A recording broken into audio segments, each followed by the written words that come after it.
côté de l'information précontractuelle, on trouve un autre élément qui est fondamental en la matière, c'est le savoir-faire.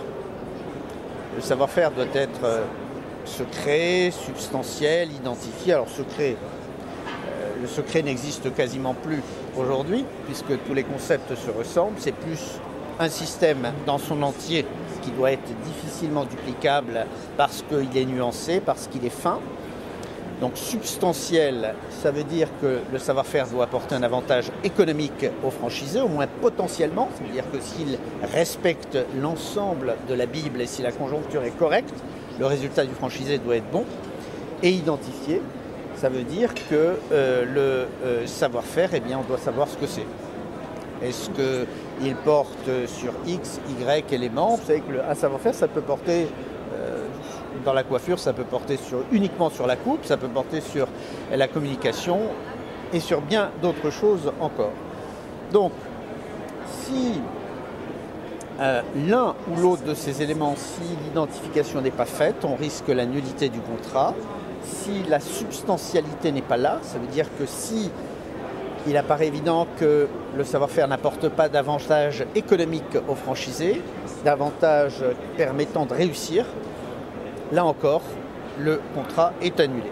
Donc vous voyez, finalement, ce n'est pas si facile que ça d'être franchiseur, hein, et on se heurte encore à plein de possibilités d'annulation. Ceci dit, quand c'est bien fait, le système est aujourd'hui extraordinaire. Je dis aujourd'hui extraordinaire parce que nous sommes en crise. Et en crise, un franchisé résiste tellement mieux qu'un franchiseur. Le franchiseur ne peut pas faire des heures supplémentaires, les salariés du franchiseur ne vont pas en faire, le franchisé va en faire.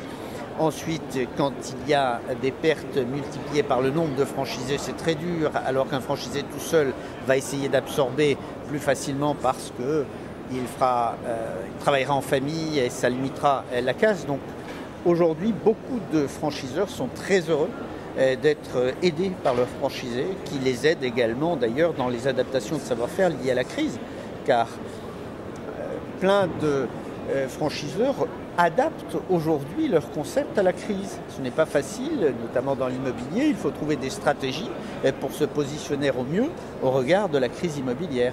Et là aussi, les franchisés ont un rôle très important, d'où l'intérêt du système.